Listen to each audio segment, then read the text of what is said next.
I just read an article that talked about the statements and efforts of a Jesuit priest named Father James Martin, who has defended the rights of gay persons around the world. God bless you, Father Martin. This religious leader's words are a true inspiration to me, because they remind me that even in the established hierarchy of the Christian religious organizations, there are men and women who seem to fully understand Christ's true message of love and acceptance, of benevolence and grace, of tolerance for the least of our brothers, before it was perverted and twisted into a tool of bigotry and oppression. Take a look, folks. This is a true Christian, one who walks in the footsteps of Christ. Quote, "There are many times that Catholics are called to support their gay brothers and sisters wholeheartedly. This is one of them. All of us are created by God, and all of us have an undeniable and unassailable human dignity. And part of that dignity is accepting that you are a beloved creation of God." Unquote. In 100 years' time, men like Father Martin will be hailed and respected for having the courage to stand up to the misunderstandings and prejudices of our time. It's men like him who have the intellectual capacity to look at this important human rights issue objectively, and the grace in his heart to be courageous enough to step out and say, you know what? We've got this wrong, and we shouldn't be treating our gay brothers and sisters like second-class citizens. Make no mistake, Father Martin is not unlike men who have come before him in the past. Christian, and I use this term with quotes because true Christianity would never have permitted for slavery or anti-miscegenation laws or misogyny or anti-gay sentiments, but twisted, perverse derivatives of true Christian teaching have. This twisted Christian doctrine has been used by misguided groups and figures in the past to defend all sorts of malevolent institutions, such as slavery. Quote, "Slavery was established by decree of Almighty God. It is sanctioned in the Bible, in both Testaments, from Genesis to Revelation. It has existed in all ages, has been found among the people of the highest civilization, and in nations of the highest proficiency in the arts." Unquote. That's a quote by Jefferson Davis, President of the Confederate States of America. Indeed, there was a time that slave owners used Christian, again, not really Christian, doctrine to defend slavery. But eventually people got it right, and Christians realized that this wasn't the right path, and they rose up against slavery. But the malevolent efforts of perverting and twisting the Word of God did not end with slavery. They similarly extended to misogyny, reinforcing the view that women should be subservient to men and that they fall on a lower hierarchy in the eyes of God. This view is still reflected in many major institutions, including the Catholic Church. But it was, of course, much more prominent, powerful, and malignant prior to and during the women's suffrage movement.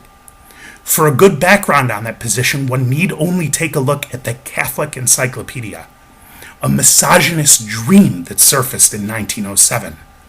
Similarly, though, there were courageous Christians during this time, men and women not unlike Father James Martin, who took a good introspective look and said to themselves, you know what? This just isn't what Christ stood for. This is not his message. Eventually they came around, and today we live in a world where suggesting a woman shouldn't have voting rights is unfathomable. Of course, the malignancy of Christian, again in quotes, I can't stress this enough, not really Christian, ideology didn't stop with misogyny and slavery. It was prominent during the civil rights era as well. Conservative evangelists like Jerry Falwell fought adamantly for segregation and against abolishing anti-miscegenation laws. And anti-miscegenation laws are the morally bankrupt laws that stated one may only marry within their race. People like Falwell stated that, Falwell actually stated himself that integration would destroy our white race eventually. The common theme, of course, is that the defenders of slavery and the defenders of enforced misogyny, of segregation, of anti-miscegenation laws, were right-wing conservative Christians, again Christians in quotes. It is the descendants of this crooked ideology that are today defending laws that continue to discriminate against gays and rob them of the legal rights that the rest of us have. The problem is that these conservative Christians are, for some reason, wholly unable to objectively look at the situation simply because it's a debate that's raging in our contemporary world. They have no problem looking at slavery and anti-miscegenation laws and women's suffrage and segregation and saying, gee, what were people thinking back then? But they just can't seem to draw the parallel to their own views. Every period has its rights issue. This is our generation's rights issue. It was conservative Christians that were discriminating against women and blacks and foreigners and so on and so forth back then. And it's conservative Christians that are perpetrating the same human rights crimes against gays today. Only they have gotten much better at it, because while they do not understand that they're no different from the oppressors of the past, they have at least learned from the tactical mistakes of their predecessor oppressors. Now, largely instead of vitriol, fire, and brimstone, they have masterfully and skillfully altered the tone of the debate so that they don't look like what they are. Oppressors who are actively supporting policies that rob Americans of equal treatment under the law. Now they approach us with stances like, well, this is my view because my religious beliefs say so. You have your views and I have mine. Or, this isn't about taking a class of people's rights away. It's just about maintaining the traditional definition of marriage. Or, I am tolerating gay people, so everybody should tolerate my position on this as well. Here's the problem. Intolerance is not entitled to tolerance. And just because you mask something in a passive view or a personal or sympathetic tone does not make that position innocent or benign. Oliver Wendell Holmes Jr. once said that the right to swing my fist ends where the other man's nose begins.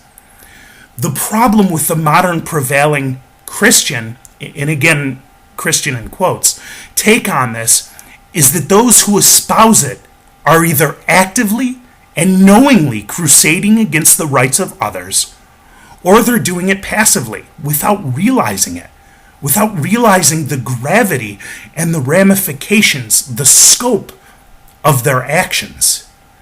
This is actual harm.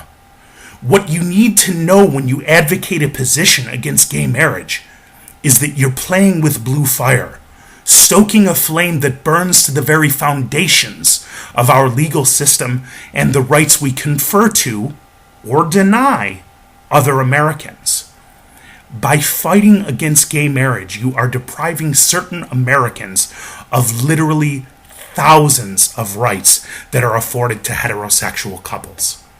These rights are real, and they affect the most core aspects of our lives.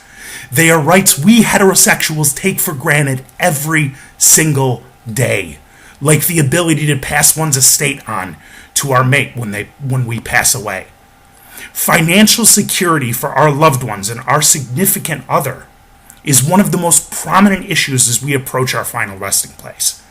And gay Americans have to worry about this in ways that heterosexual couples do not, because the courts don't respect or afford them the same treatment.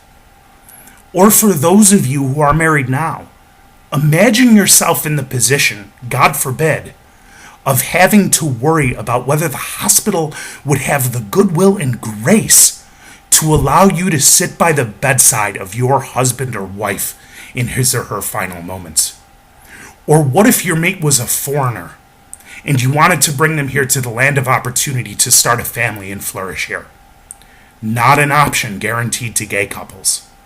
And just a few years ago, prior to the Obama administration's decrees, we were shamelessly, like ungrateful, judgmental snakes, still ejecting some of the bravest, most selfless, most courageous, and heroic Americans from our military because we viewed gays to be unfit to serve. Has the military suffered from readiness issues since this occurred? In fact, just the opposite. Reports have indicated that our military strength has been increased by the move. The point of all of this is, of course, that contemporary Christians must stop shielding themselves from the reality that they are doing real, tangible, substantial harm to other Americans via their advocacy efforts in preventing gay marriage from being legalized. They are blocking actual rights that force an entire class of Americans into the status of second-class citizens. You must consider all of this in the light of the fact that gay people do not choose to be gay. Ask yourself whether you chose to be heterosexual. No, it was just something innate in you. Your sexual preference is something that you're born with or that develops during the formative years of your life. As a developing adolescent, you couldn't help that you were heterosexual. Just like millions of people can't help that they're gay. It just so happens that they got the short end of the stick when it came to sexual preference, because the majority of society is heterosexual and chooses to continue to oppress those that aren't like them. It's a problem of understanding, of empathizing, of tolerating. While many of us can't understand how the other orientation works, that doesn't give us the right to knock it. Whites never quite understood blacks throughout history. That didn't give them the right to enslave them. Men never quite understood women. That didn't give them the right to stop them from voting or make them subservient. Heterosexuals sometimes can't understand the preferences of homosexuals. But that doesn't give us the right to cast judgment upon them. As regards the status of homosexuality as natural or unnatural, all you have to do is look at biological studies from species other than our own. Homosexual activity is demonstrated and is quite prominent in hundreds of other species. To call it unnatural is simply a total denial of science. It's like stating the earth is flat, closing your eyes, and refusing to look at a picture of the globe.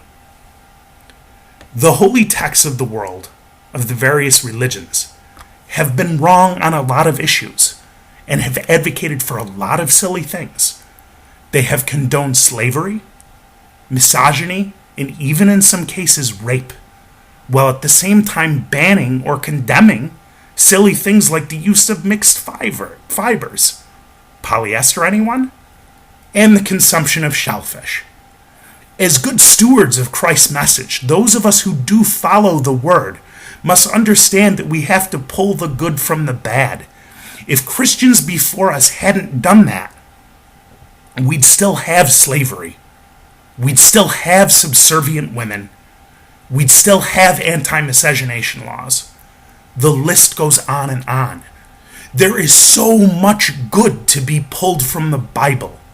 We should not allow the fallible, mortal corruptions of man to eclipse the beauty, love, and grace of God's true message of equality and acceptance of his children.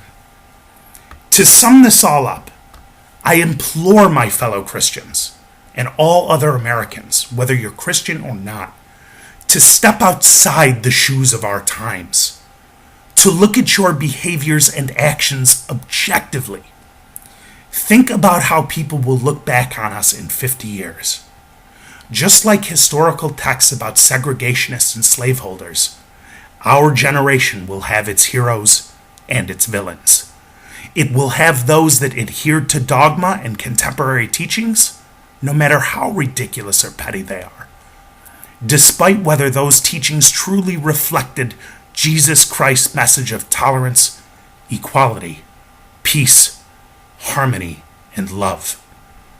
But those texts will also feature men like Father James Martin, men who had the intellectual capacity and the love in their hearts to step outside of all the noise and say to themselves, what would Jesus do? In the end, you can choose to change your personal views about this or not to. Your judgment of others is between you and God. But regardless of what decision you make personally, please stop oppressing gay members of society.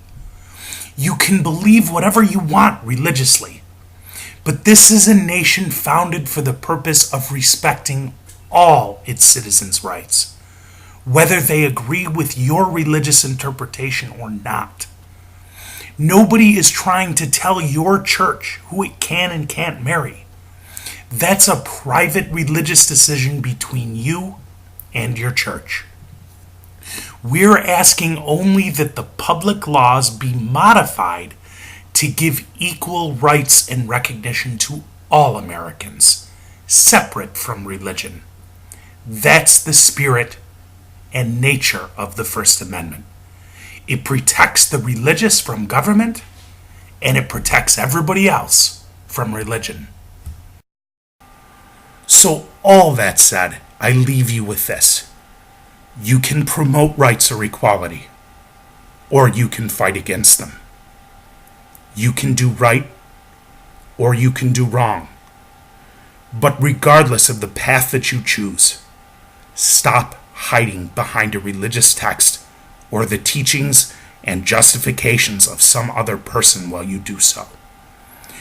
You have a moral and ethical responsibility, and for my fellow Christians out there, a duty to God to objectively look at this situation and ask yourself, what is the right and ethical thing to do? Ask yourself, who gay people are hurting by being gay? Are they doing violence to you? Are they harming your marriage? Are they taking your rights away? Or is it the other way around? Are they the aggressors? Or are you the aggressor?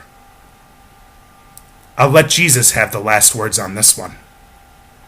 Let he who is without sin cast the first stone.